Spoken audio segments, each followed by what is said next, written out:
Rasulullah gitu kan? Iya, tabrakan di situ. Jadi sebenarnya sedang menabrak Rasulullah.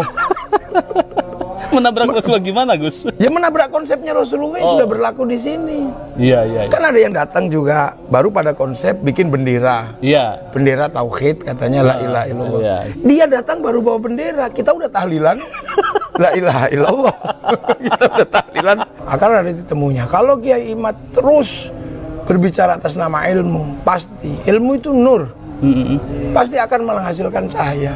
Orang yang menolak misalnya itu benar-benar ilmiah, lama-lama juga nanti akan itu akan menemukan jalannya sendiri. Ilmu itu akan menemukan jalannya, lepas saja ilmu akan menemukan jalannya. Iya kan? Lah kita udah punya negara. Makanya saya kemarin agak kecewa dengan Habib siapa yang akan kita kasih shock terapi tegangan tinggi. Habib Mudor. Nggak tahu, jangan gitu. Ini negara sudah negara hukum.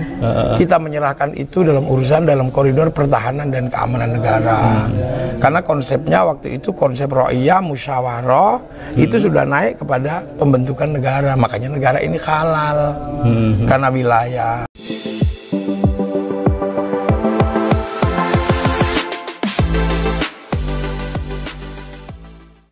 Assalamualaikum warahmatullahi ta'ala wabarakatuh. Gus Muafiq dalam suatu kesempatan diwawancarai oleh Kang Yusuf mengenai masalah polemik nasab. Beliau menjawab bahwa sejauh penelitian Kiai Haji Imaduddin berdiri di atas ilmu, beliau Gus Muafiq mengatakan lanjutkan dan teruskan. Nanti pada suatu saat akan selesai karena bicara berdasarkan ilmu. Nanti ilmu sendiri menurut Gus Muafiq yang akan menentukan jalan keluarnya. Begitu juga orang yang tidak setuju dengan pendapat Kiai Imad maupun muhibbinnya, silahkan juga jalan terus dengan catatan didasarkan pendapat-pendapat bantahannya berdasarkan pada ilmu dan ilmu pengetahuan. Jawaban penting Gus Muafiq ini ternyata seirama dengan sikap beliau ketika mendapatkan informasi dari seorang oknum Habib, ya sebut saja Habib Muhdar, yang akan memberikan shock terapi tegangan tinggi kepada Kiai Imad. Hal itu sangat disayangkan oleh Gus Muafiq karena nampaknya mau main hakim sendiri, padahal di Indonesia sudah lengkap sistem tatanan hukumnya apabila terindikasi terbukti orang melakukan pelanggaran hukum. Nah, selengkapnya mari kita simak penjelasan penting dari Gus Muafiq yang diwawancarai oleh Kang Yusuf. Berikut ini dia videonya. Maka itu dalam bahasa kita menjadi masyarakat.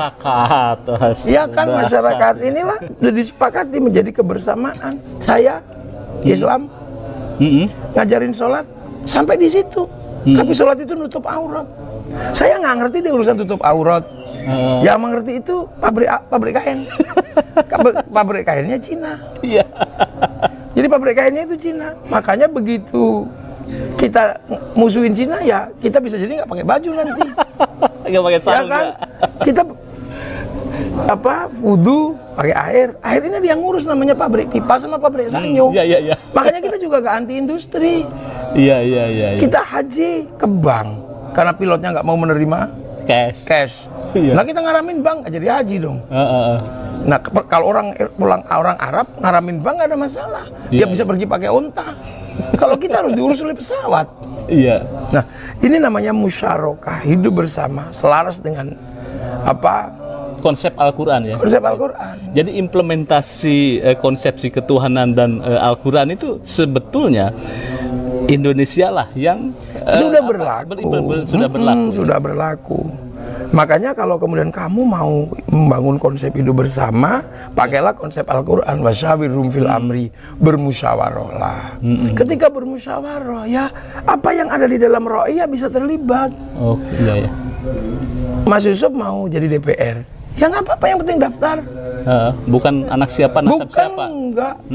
Itu sudah kita udah melewati itu. Makanya ketika ada orang datang selalu mengatakan nasab kami, tabrakan sama konsep ro'iyah itu. Nah, di sini Gus masalahnya. Tabrakan. Bin A, turunan tabrakan. Rasulullah gitu kan. Iya, tabrakan di situ. Jadi sebenarnya sedang menabrak Rasulullah. Menabrak Rasulullah gimana, Gus? Ya menabrak konsepnya Rasulullah yang sudah berlaku di sini. Iya, iya. Kan ada yang datang juga baru pada konsep bikin bendera. Iya. Bendera tauhid katanya la ilaha illallah. Iya. Dia datang baru bawa bendera. Kita udah tahlilan la ilaha illallah. Kita udah tahlilan sudah la ilaha illallah. Sana baru bawa bendera. Gitu loh. Kita sudah membumi. Sudah membumi sudah la ilaha illallah. Makanya kalau dibilang kamu anti la ilallah, enggak lah. Kita anti bendera palu aritnya PKI, tapi kalau ke sawah pakai arit, pergi nukang juga pakai palu kan. Nah, ini sebenarnya konsep ini sudah baku di sini. Makanya ketika ada orang datang, ini apa? Turunan kami tabrakan sebenarnya dengan konsep ini. Ini udah usang. Iya. Udah usang.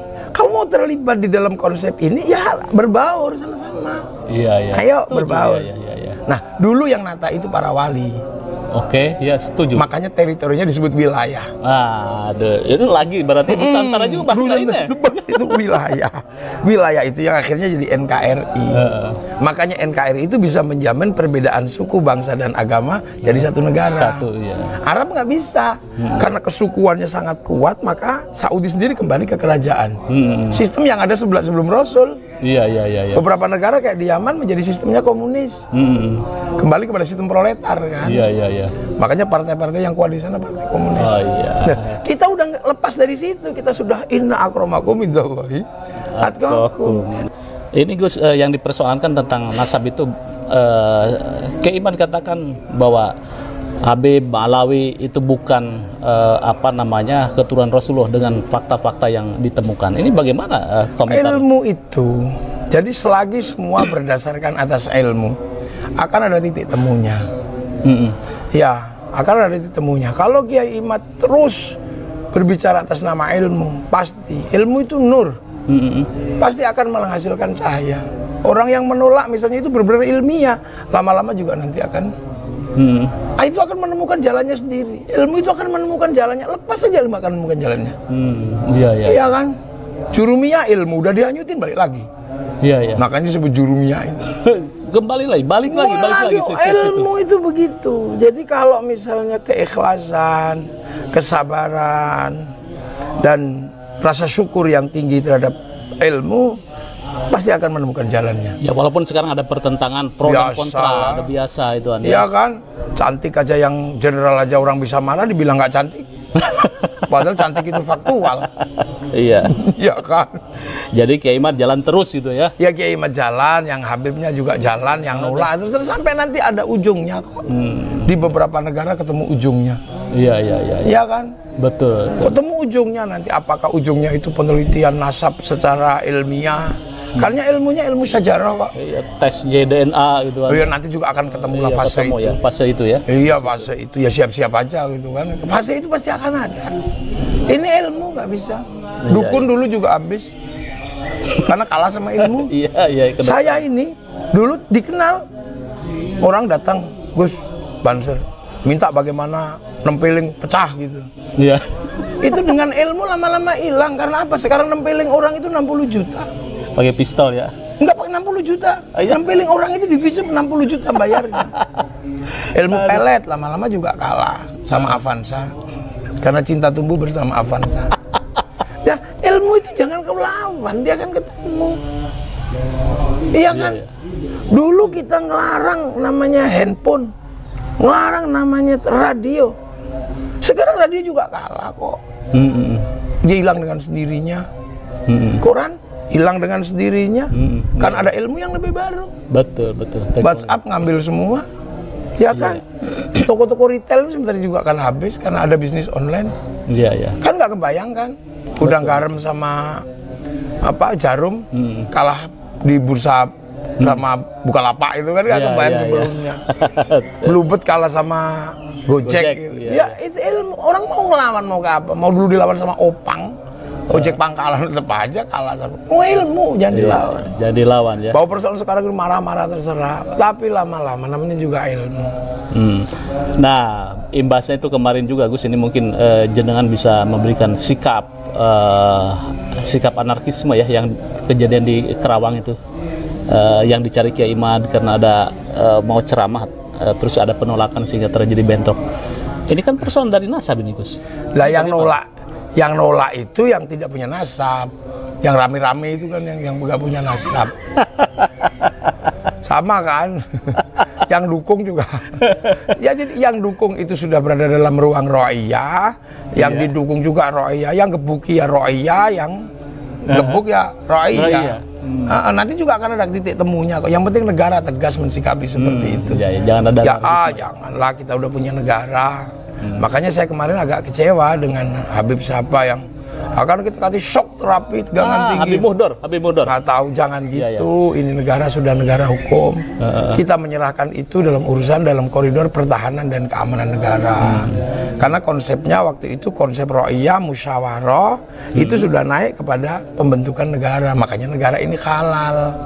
Karena wilayah terstruktur oleh ro'iyah, ketuhanan yang Maha Esa. Ada kerakyatan yang dipimpin oleh hikmat, kebijaksanaan dalam permusyawaratan, perwakilan. Ini kan konsep negara. Banyak poin penting sebenarnya yang dapat kita petakan dari penjelasan Gus Muwafiq dalam video yang barusan kita simak. Tetapi masalah nasab yang singgungannya dengan penelitian Kiai Haji Imaduddin Usman Al-Bantani, kata Gus Muwafiq untuk terus dilanjutkan, berjalan terus kalau memang hal itu berdasarkan ilmu. Begitu juga penentangnya. Ya artinya Oknum Ba'alwi dan simpatisannya, muhibbinnya, ya silahkan jalan terus, nanti akan menemukan atau ketemu jalan keluarnya kalau memang hal itu dua-duanya didasarkan kepada ilmu dan pengetahuan. Kalau dua-duanya, Kiai Imaduddin bersama timnya dan Oknum Ba'alwi bersama muhibbinnya, bersama-sama saling berargumentasi didasarkan kepada ilmu, maka kata Gus Muwafiq akan menemukan titik keluar, karena ilmu itu ya yang akan nanti menemukan jalan keluarnya sendiri. Nah itu saja teman-teman, kalau ada yang ingin disampaikan terkait dengan penjelasan Gus Muwafiq yang barusan kita simak bareng-bareng, silakan tulis pendapat-pendapat kalian di kolom komentar. Sekian dari saya, wassalamualaikum warahmatullahi wabarakatuh.